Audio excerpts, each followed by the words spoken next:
বেকুব অ্যাপলিটিক্যাল বেকার বাংলাদেশে কেউ নাই। বাংলাদেশের জনগণ হাজার হাজার শহীদ হয়ে অগণিত মানুষ রক্ত দিয়ে আইনের বিরুদ্ধে যে আন্দোলন করেছে, আপনারা মনে রাখবেন ফ্যাসিস্টের আইন ভাঙা পৃথিবীর সব থেকে বড় সার্বভৌম আইন। আইন ভাঙার চেয়ে বড় কোনো আইন নাই। আপনারা যে আইনের কথা বলেন, বর্তমান সরকারকে বলতে চাই, কোন আইনের অধীনে এই ফ্যাসিস্ট গভর্নমেন্টের বিরুদ্ধে আপনারা আন্দোলন করেছেন? সুতরাং যদিও আইন নিয়ে অনেক কথা আছে, আমরা বলতে চাচ্ছি না, কারণ রাজনৈতিক প্রশ্নের ফয়সালা হবে রাজনৈতিক ভাবে। এরপরেও যেহেতু আপনারা অনেকে আইনের ব্যাপার বলছেন, তার আইনজীবীরাও বলেছে যে আমরা এই আদালতের জামিনের জন্য কোনো আবেদন করি নাই। এখানে একটি তথ্যের গ্যাপ আছে যা আপনাদেরকে জানাতে চাই। প্রথমত, আপনারা জানেন বাংলাদেশের সিএমএম কোর্ট বা নিম্ন আদালত কোন 1 বছরের বেশি কোন রায় দেয়া থাকে, জেল দেয়া থাকে, তাহলে তাকে কোনো নিম্ন আদালত সিএমএম কোর্ট তাকে জামিন দিতে পারে না। সুতরাং মাহমুদুর রহমান সাহেব যদি জামিন চাইতেন, তাকে ন্যায়সঙ্গতভাবে জামিন দেওয়ার অধিকার নিম্ন আদালতের নাই। দ্বিতীয়ত যেটা বলতে চাই, তাহলে তার দুটো কাজ সুযোগ ছিল। তিনি নির্বাহী বিভাগের কাছে আবেদন জানাতে পারতেন, যেমনটা শফিক রেহমান সাহেব করেছেন, যে আমার সাজা বা শাস্তি স্থগিত বা মওকুফ করা হোক। একটা কথা মনে রাখতে হবে, বেগম খালেদা জিয়া একজন রাজনৈতিক ব্যক্তিত্ব, ফ্যাসিবাদ বিরোধী সংগ্রামের যিনি বাংলাদেশের সব থেকে বড় আইকন। অনেকের তো রাজু ভাস্কর্যের দ্বারা বেগম খালেদা জিয়ার কথা বললে বাংলাদেশের শাহবাগী সুশীলদের কলিজা চলে যায়।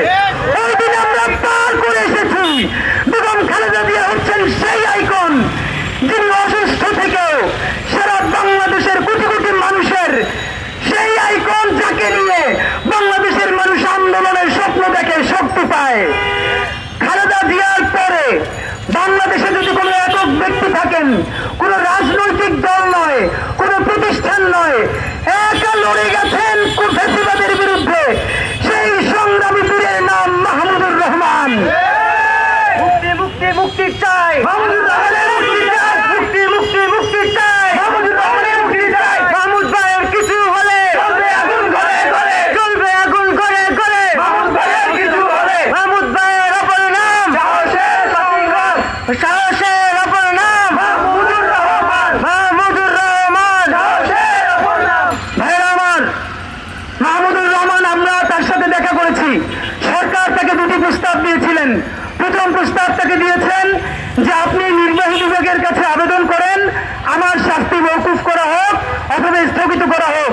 মাহমুদুর রহমান বলেছেন, আমি যদি কোন সরকারের কাছে 1 সেকেন্ডের জন্য কোনো অন্যায় সুবিধা নিতাম, তাহলে এই ফ্যাসিস্ট সরকার আমার জীবন, আমার পরিবার, আমার প্রতিষ্ঠানকে বিপন্ন করে দিত না। আমি যেহেতু সেই ফ্যাসিস্ট গভর্নমেন্টের সময় মাথা নত করি নাই, সুতরাং ছাত্র জনতার অভূতপূর্ব বিপ্লবের মাধ্যমে বাংলাদেশের যেই নতুন সরকার গঠিত হয়েছে, তার কাছে আমি আবেদন করব, সুবিধা নিব, এটা তো প্রশ্নই আসতে পারে না। এই স্বাধীন শিরদারার নাম মাহমুদুর রহমান। এরপর থেকে অফার দেওয়া হলো, তাহলে আপনি কাজ করুন, আপনি তো অসুস্থ, আপনি আদালতে বলুন আমার বয়স হয়েছে, আমি অসুস্থ, আমাকে হসপিটালে রাখার ব্যবস্থা করা হোক।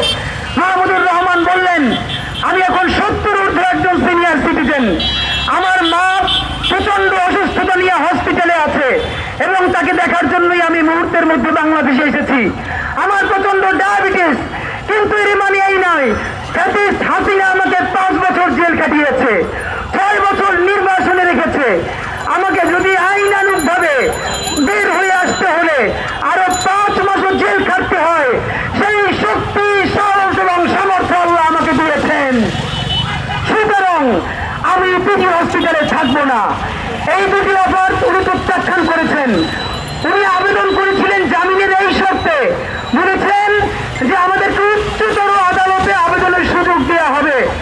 সঙ্গত কারণেই আইনের এই পর্যায়টা নাই। আপনারা জানেন সুপ্রিম কোর্টের একজন আইনজীবী এখানে উপস্থিত আছেন, লিগাল ব্যাপারটা তিনি বলবেন।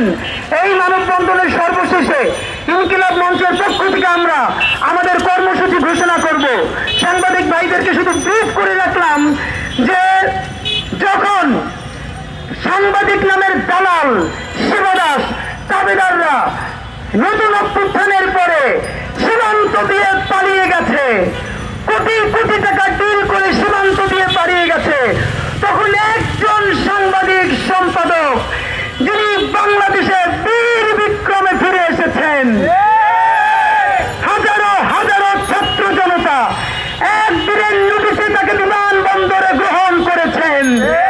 তার নাম মাহমুদুর রহমান। আমরা মাহমুদুর রহমানের মুক্তির জন্য আজকের প্রোগ্রাম শেষে কর্মসূচি ঘোষণা করব।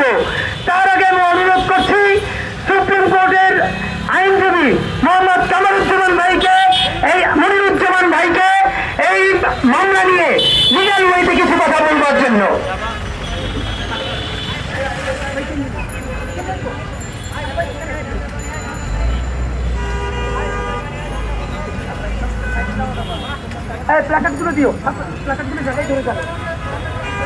বিসমিল্লাহির রহমানির রহিম।